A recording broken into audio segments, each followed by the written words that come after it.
बिस्मिल्लाहिर्रहमानिर्रहीम। आज एक बार फिर मेरे साथ होस्ट कर रहे हैं इश्कील अख्तर राजपूत साहब, जो जंग और जियो के नुमाइंदे हैं, और आपका होस्ट मीर आसिम। इश्कील साहब, फौरी तौर पर हम आते हैं आज की जो अपडेट्स हैं। आज कमो बेश 3 सियासी किस्म की इफ्तारियाँ थी, इफ्तार डिनर थे, जिनमें से एक धुआंधार थे। अच्छा। और जो 2 थे वो कोई रवायती किस्म के, बल्कि उनमें से भी एक जो है ना, वो उसको आप कह सकते हैं कि थोड़ा बर्निंग मामलात उधर भी चल रहे थे। ठीक होगा। एक तो PP20 में जो आज मलिक तैमूर मुखालिफ ग्रुप है, एक उसकी प्रेस कॉन्फ्रेंस थी। एक इफ्तार डिनर था जी हाजी इब्रार दिलदार ख़ान साहब के, वो भी मुतहर्रिक हुए हैं। जी जी। इसके अलावा उनके सामने ही अजमन ख़ान तनोली साहब, उनका भी इफ्तार डिनर था। और सरखान साहब, अम्मार साहब भी गालबन वहाँ पे इनवाइटेड थे, लेकिन वहाँ पे अभी कोई ख़बर हमारे पास नहीं पहुँची। तो जो सबसे पहले जो ख़बर, जो बर्निंग इशू है जी, मलिक तैमूर मुखालिफ ग्रुप, जी जी, जिसने आज प्रेस कॉन्फ्रेंस की और उन्होंने कहा है कि हम खुल कर मलिक तैमूर साहब की मुखालफत करेंगे। तो उन्होंने एक और ये भी बात कही है कि गुज़िश्ता बल्दियाती इलेक्शन में ये सारे अक्सर जो उनमें से थे, तकरीबन कुछ स्टेज पे बैठे हुए थे, 8-10 थे, 8 गालबन थे, जबकि मलिक अज़मत साहब पिछली सीटों पे सारे behind the camera, behind the scene सारे मामलात को देख कर रहे थे, ऑब्ज़र्व कर रहे थे। उनका ये कहना था, जो जितने भी स्टेज पे बुराजमान थे, कि गुज़िश्ता कैंटोनमेंट के इलेक्शन में मलिक तैमूर साहब ने हमारी मुखालफत की है। ठीक है। तो आप क्या समझते हैं कि वहाँ पे PP20 में क्या बनने जा रहा है जी? ज़रा बिस्मिल्लाहिर्रहमानिर्रहीम। मीर आसिम साहब, बहुत शुक्रिया। अल्हम्दुलिल्लाह हमारा ये जो प्रोग्राम है, इसको आवाम ने सराहना शुरू कर दिया है, और हमारी ख्वाहिश ये भी है कि लोगों तक एक अच्छी और मुस्तनद और गैर जानबदाराना राय उन तक पहुँचाए और न्यूज़ खबर को ब्रेक किया जाए। मीर साहब, जैसे आपने आज के 3 इफ्तार डिनर का जिक्र किया है, तो इस सिलसिले में मेरी गुजारिश ये है कि वाकई आपकी मैं राय से मुतफ़िक़ हूँ, आपकी इस बात से मैं मुतफ़िक़ हूँ कि आज जो टॉप ऑफ द लिस्ट इफ्तार डिनर था, वो मलिक अज़मत का स्पॉन्सर्ड इफ्तार डिनर था। ठीक है, ठीक। तो मलिक अज़मत साहब ने जो चंद दिन कबल सोशल मीडिया की रिपोर्ट के मुताबिक वो ज़मान पार्क में मुलाकात करके आए हैं चेयरमैन PTI जनाब इमरान ख़ान साहब से। तो उसके बाद उनमें कोई तहरीक पैदा हुई है, और उनको जो आज उन्होंने ये जो शो ऑफ पावर किया है, इसमें मीर साहब गुजारिश ये है कि जहाँ तक मुनाफ़क़त और मुखालफत और ये जो सारी सूरत हाल चलती रही है ना जी, मैं समझता हूँ कि ऐसा नहीं है। अच्छा। ये कोई ऐसी बात नहीं है। ठीक है। मलिक तैमूर ने जब भी, उस वक़्त भी हमारे पास जो पॉलिटिकल सिनेरियो था, उसमें हम भरपूर तरीके से पूरी मालूमात रखे हुए थे। ठीक है। तो ऐसी नहीं थी। ठीक है। ये सूरत हाल बिल्कुल ऐसी नहीं थी। अच्छा। मलिक साहब ने जहाँ कहीं भी कोई प्रॉब्लम बनी, कारकुनों में प्रॉब्लम बनी या टिकट होल्डर्स में प्रॉब्लम बनी, तो उन्होंने अपने कारकुनों को यही एडवाइस किया कि जिसके पास PTI का टिकट है आप उसको वोट दें। ठीक है। अच्छा, यहाँ पे ये सवाल भी एक हुआ था जी जी, उन कैंडिडेट से जो रहनुमा बैठे थे कि आप वायलेशन कर रहे हैं अपनी पार्टी रूल्स के ना। तो उनका कहना था जब हमारे इलेक्शन हुए थे तो मुखालफिन को मलिक साहब ने सपोर्ट किया था। हाँ, ये प्लांटेड क्वेश्चन था। अच्छा, ये प्लांटेड क्वेश्चन था। ठीक है कि आप हमसे ये क्वेश्चन करेंगे तो हम फिर आप उसको जवाब देंगे। ठीक है, ये प्लांटेड क्वेश्चन था। अच्छा। तो इस प्लांटेड क्वेश्चन के बारे में मैं यही कहूँगा कि मेरी जो राय ये है, जो मैं ऑब्ज़र्व कर रहा था, जो मैं उस बल्दियाती या कंटोनमेंट बोर्ड के इलेक्शन थे, उनको आप भी देख रहे थे, मैं भी देख रहा था, तो ऐसी सूरत हाल हमें कहीं से भी हमारी मालूमात में नहीं आई। ठीक है। कि मलिक तैमूर किसी ऐसे स्टेज पर बैठा, किसी ऐसे जिरगे में शरीक हुआ, या किसी ऐसे फर्द से मिला जिसने वो पार्टी मुखालिफ कोई हमायत की हो। ठीक है। आप साबित करके देना। ये कहना तो बहुत आसान है कि इसने हमारी मुखालफत की है। ठीक है। आप उस मुखालफत को किसी मीडिया प्लेटफार्म से, किसी भी जिरगे से, किसी भी कैंडिडेट के हवाले से, कि उसने उस स्टेज को किसी भी PTI मुखालफ धड़े के स्टेज पे चढ़ के उसने तकरीर की हो। ठीक है जनाब। मैं आपको बताता हूँ, ये जो वार्ड है वार्ड नंबर एक है जी, मलिक नुसरत साहब और उसके मुकाबले में अमीर सुल्तान साहब, ठीक है। इसमें जनाब एक हमारे बड़े अच्छे दोस्त हैं मलिक अजहर भुट्टा साहब, ठीक है, वो एंट्री उन्होंने डाली, ठीक है। अब जिस वक्त उन्होंने एंट्री डाली तो भाईजान अगर वो एंट्री उसकी ना होती, ठीक है, तो मलिक अमीर सुल्तान आपको पता है, अच्छा, जो मौजूदा उनका जो 70-80 वोट के से वो जीते ना, इसमें 1000 आप प्लस कर लें, अच्छा, इसमें ठीक है 1000 आप प्लस कर लें, ठीक है, क्योंकि एक तो वो यहाँ पे मलिक बरादरी डिवाइड हुई, ठीक है। मलिक नुसरत साहब तो जनाब ना इस तरफ जो है ना, यानी सखो और मैसिया से ही उन्होंने वो बाहर निकले, वो इस तरफ तो आई नहीं, अच्छा, तो फिर जनाब ना उनको वोट कैसे पड़ते, ठीक है। तो कहते हैं कि ट्रांसफार्मो वाले जो उस्ताद सलाउद्दीन साहब हैं, उनका बड़ा अच्छा ताल्लुक वास्ता था मलिक तैमूर साहब से।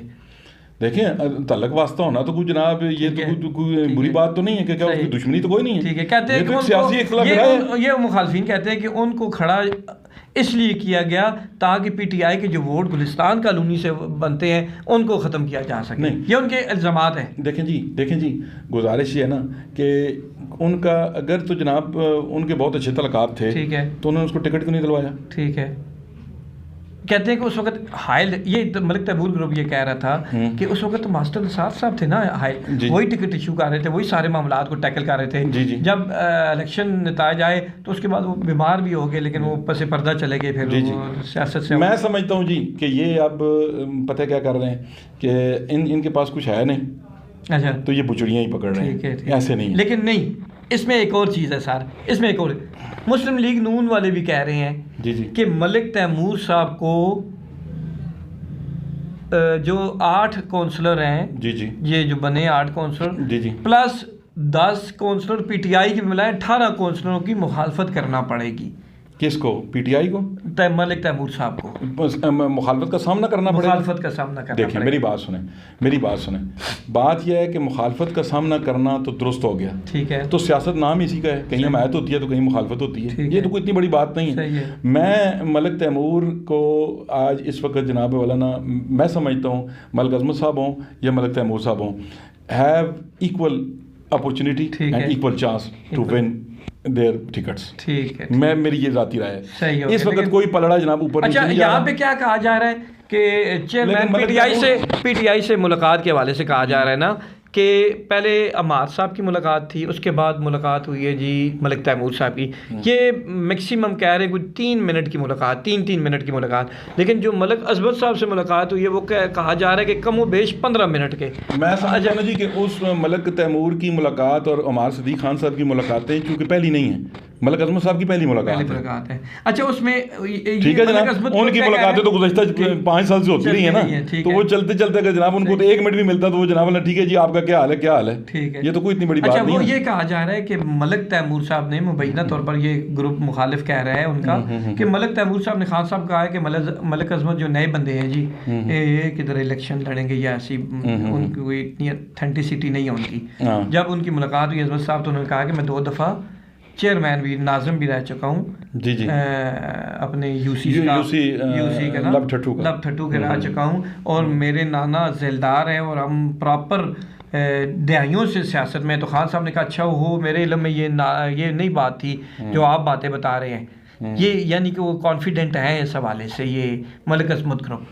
देखें जी, बात यह है कि जो माजी में जो कुछ होता रहा, ये चेयरमैन रहे, ये ज़ैलदार फैमिली से इनका ताल्लुक़ है, दुरुस्त है, मैं उसको डिनाई नहीं करता, ना कर सकता हूँ, लेकिन गुजारिश ये है ना कि ये जो सियासत का खेल है ना, ये चढ़ते सूरज का पुजारी होता है। ठीक है जी, चढ़ता सूरज जिसके नाम होगा उसी का टिकट होगा। आज सूरत हाल ये है ना कि आप एक साल पीछे चले जाए ना तो पीटीआई का टिकट वेलफेयर के टिकट से भी सस्ता था, इसी तरह। ठीक है जी, एक साल में सिनेरियो चेंज हो गया। सही है। अब एक साल में सिनेरियो चेंज हो गया, क्या हुआ है, क्यों हुआ है? अब मुझे इस सवाल का कोई जवाब दे सकता है कि एक साल में कौन सी क़यामत खेज़ तब्दीली आई है कि जनाब पीटीआई का टिकट जो है ना इस वक्त हार्ट केक बन चुका है। ठीक हो गया, ठीक है जी। गुजारिश मीर साहब ये है कि ये नहीं है कि टिकट किसको मिलेगा, टिकट किसको नहीं मिलेगा, कोशिशें जारी हैं और बहुत सारे लोग जो है ना उनकी ख्वाहिश ये है कि मलिक तैमूर साहब को टिकट ना मिले। ठीक है जी। और बहुत सारे लोगों की ख्वाहिश ये भी है कि एक नए कैंडिडेट पे जनाब ना पार्टी इन्वेस्टमेंट ना करे, ठीक है, पार्टी रिस्क ना ले, ठीक हो गया, ठीक है जी। ठीक है। और मैं समझता हूँ कि ये एक बहुत बड़ी जो है ना इस वक्त पार्टी के लिए बहुत बड़ा इम्तिहान होगा। अच्छा सर, और ऐसे होता भी नहीं है मीर साहब, ये भी मैं आपको गुजारिश कर दूँ, ऐसे होता भी नहीं है कि आप एक ऐसा बंदा एक जो आपके पास ऑलरेडी निश्चित हो, जिस पे आप काम करते रहे हों, जिस पे आप काम करते रहे हों, जिस पे आपने 4.25 साल आपका एक MPA काम करता रहा हो, आप उससे उस टिकट उठा के किसी दूसरे को दे दें, ये भी रिस्क बड़ी से बड़ी पार्टी लेने को तैयार नहीं होती। अच्छा, इस पे आगे हम बात करेंगे। अच्छा, ये जो प्रेस कॉन्फ्रेंस आज थी, ये वार्ड नंबर 4 से मलक शाहिद आरफ, जो बाबू आरफ साहब के बेटे थे, जो साहब वाइस प्रेसिडेंट कैंटोनमेंट बोर्ड थे, मैंने उनके जलसे भी कवर किए हैं। अच्छा जी। मलक आरफ जो अभी वाइस प्रेसिडेंट है, मलक आरफ साहब, उनसे उन्होंने वो हारे हैं वो। अच्छा। 1-to-1 का मुकाबला था। जी। तैमूर साहब उनके जलसे जुलूसों में भी गए। तो आज उन्होंने कहा कि मेरे साथ तो मुनाफकत की गई है जी, मेरे जलसों में वहाँ पे कुछ समझ नहीं आई। उन्होंने इतने बड़े इल्जाम लगा दिए। मीर साहब मेरी बात सुने, इल्फाज पे किसी की पाबंदी नहीं होती, ठीक है, कुछ भी बोलते रहे, लेकिन किरदार पे तो पाबंदी होनी चाहिए। जी, मैं वही आ रहा हूँ ना, इल्फाज मेरे मतलब क्या बोले जाते रहे, ठीक है, मेरे साथ 35 साल तलक को क्या जनाब लाना किया गया है। बात ये ना, इल्फाज पे किसी की कोई पाबंदी नहीं है भाईजान।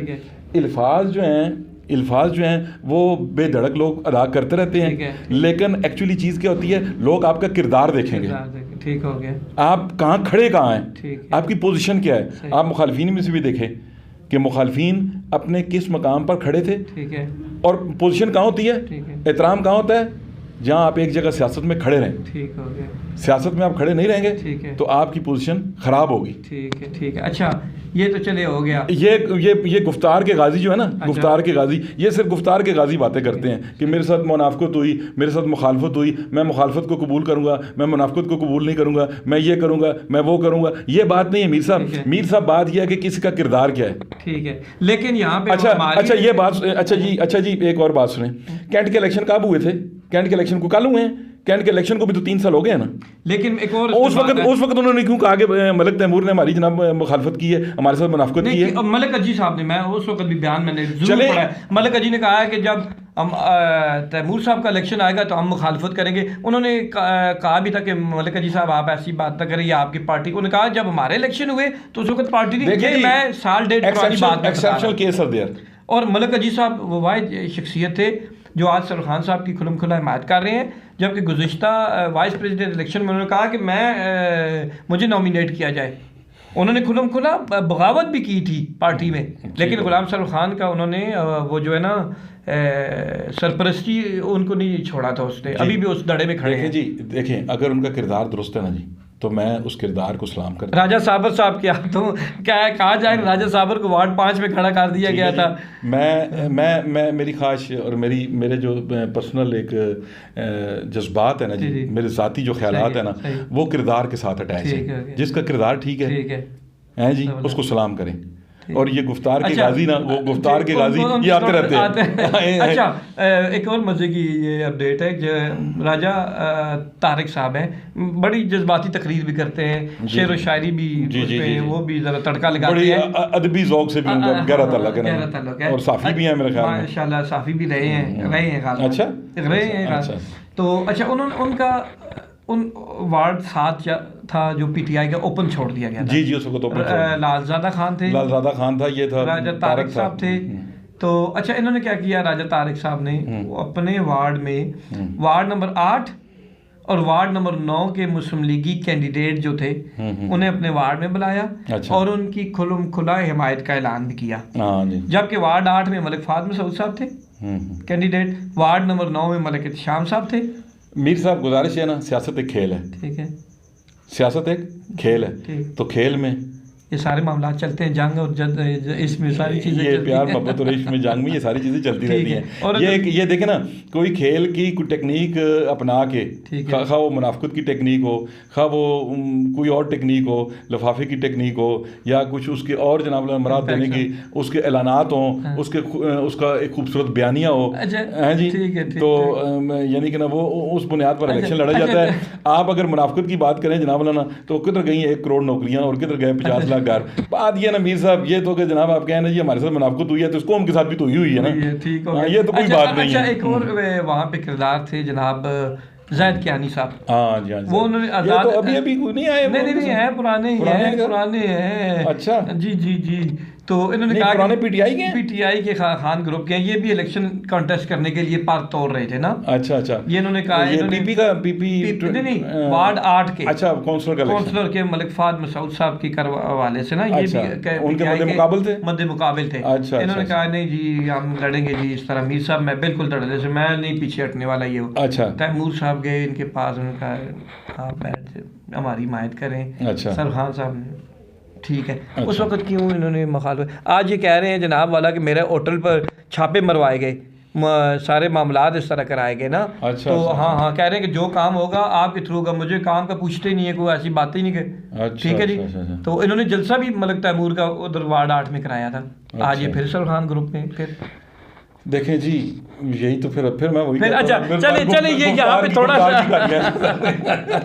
अच्छा। इसी तरह मलिक नुसरत साहब के कज़न है मलिक आसिफ साहब, जो पहले वार्ड 1 से खड़े होना था उन्होंने, लेकिन यहाँ पे उनकी वोट थी नहीं, वार्ड 3 में थी, वहाँ पे उनको ट्रांसफ़र कर दिया गया। चले वो एक अलग। मलिक चौधरी मजहर साहब फौत हो गए, उनके भाई भी उनके साथ वो भी थे।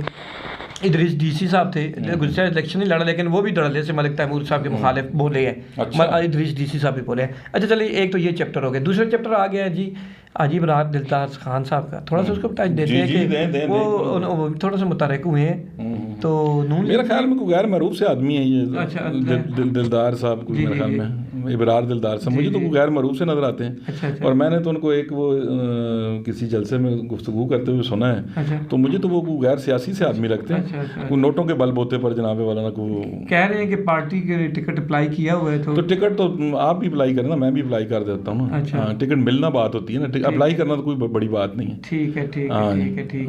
तो उधर फिर मुझे तो वो गैर मरूफ से ही आदमी लग रहे हैं। तो बहरहाल बात यह ना कि अब अगर उसमें आप ये देख लें कि अगर वो मध्य मुकाबल जो बैरिस्टर साहब हैं या उमर फारूक साहब हैं, मोहसिन अयूब खान साहब हैं, इतने हैवी वेट उम्मीदवारों के सामने जनाब जो है ना वो एक इबरार दिलदार साहब, पता नहीं मेरी तो उनसे कोई मुलाकात या कोई ऐसी कोई शनासाई नहीं है। तो अगर ऐसी सूरत हाल है भी, तो मैं समझता हूँ कि फिर तो नून जो है ना वो अगर ऐसे बंदे को टिकट दे देगी तो इंतहाई जनाब ना वो बेवकूफ़ी, बल्कि बेवकूफ़ी की आखिरी हदें छुएगी। इसका मतलब इंतहाई गैर सियासी फैसला करेगी। ठीक है। पार्टी का चले फैसला देखते हैं, फिर उसके इम्पैक्ट क्या होते हैं। इम्पैक्ट क्या करते हैं जनाब ना, बहरहाल मेरी राय है, क्योंकि मुझे अच्छा मोहसिन अयूब साहब भी हैं, हैवी वेट है। अच्छा कर्नल साहब क्या करेंगे जी? कर्नल काजिम रजा जी वो ठीक आदमी है जनाब, बड़े हमारे मौसम है जनाब, समाजी शख्सियत उनकी। देखें जी एक बात मैं आपको बताऊं कि वो सोशल इशू पर बोलने वाले लोग हैं, खुदा वास्ते का। और आप यकीन जाने कि मैं उनको एक हवाले से मैं उनको अप्रिशिएट करता हूं कि उनमें सबसे बड़ी बात जो ये है ना कि वो अल्लाह वास्ते आवाम के मसाइल के लिए उठ खड़े होते हैं। और बड़े बड़े उन्होंने जनाब ना ये जो आपकी इंतज़ामिया है उस इंतज़ामिया के सामने अल्लाह उनका लेना देना नहीं होता। वो आप खुली कचहरी में पहुंच जाते हैं, वो जनाब एप्लीकेशंस देते हैं, वो प्रेस कॉन्फ्रेंसें करते हैं जी। ये उनका जनाब उनकी समाजी खदमात है, उनकी समाजी खदमात को सलाम। ठीक है। एक बार फिर आखिरी बार PP 20 में आते हैं कि पाकिस्तान पीपल्स पार्टी का जो टिकट होल्डर होंगे वो लियाकत अली खान साहब। अच्छा वैसे एक बात मैं शकील साहब आपको बताऊं, अगर सबसे जबरदस्त अगर माहौल बनाया ना तो लियाकत अली खान साहब बनाएंगे। अच्छा और हर बंदा उनकी बड़ी इज्जत करता है। और मेरे ख्याल में उनके चीफ सपोर्टर शौकत अयूब साहब हैं। वो तो देखिए ना पीपल्स पार्टी के हैं, तो उन्होंने लाजमी बात है। और जिस तरह के नसीरुद्दीन अम्मार साहब सरखान ग्रुप के चीफ सपोर्टर मैं समझता हूँ जी। वो खुला जनाब मलिक तैमूर साहब की मुखालफत में। अब मलिक अजमत साहब के जनाब अरावल डिस्ट्रिक्ट के तौर पे वो जनाब वाला आगे है। इसका मतलब यह है कि उनका पीटी साइड को तलक नहीं है, वो सरखान ग्रुप से हैं। नहीं सरखान ग्रुप ज़मान पार्क में सबसे पहले वो पहुंचे होते हैं। सरखान साहब इमरान खान साहब जहाँ कहीं होते हैं सबसे पहले वो पहुंचे, चाहे सरखान साहब पहुंचे हों या ना हो। अच्छा हाँ, यानी कि उनका नहीं, उनका ज़्यादा ताल्लुक नून लीग के साथ भी है। अच्छा। लेकिन इमरान खान की मोहब्बत में वो किसी को फोकियत नहीं देते। अच्छी बात है जी, वो कारदार वीडियोस भी, तहरीरें भी जनाब करते यानी कि मुतरक है। चलें जी, अच्छी बात है। मेरे भी उनके साथ कोई इतनी अच्छा शनासाई नहीं है, लेकिन मैंने जो ऑब्जर्व किया मैं आपको बता रहा हूँ। ठीक है जनाब, अच्छी बात है। तो चलें, ये था जी आज का प्रोग्राम जी। तो इंशाल्लाह शकील साहब से भी हम इजाज़त चाहते हैं, तो इंशाल्लाह जल्द एक और नए प्रोग्राम के साथ आएंगे। खुदा हाफिज़।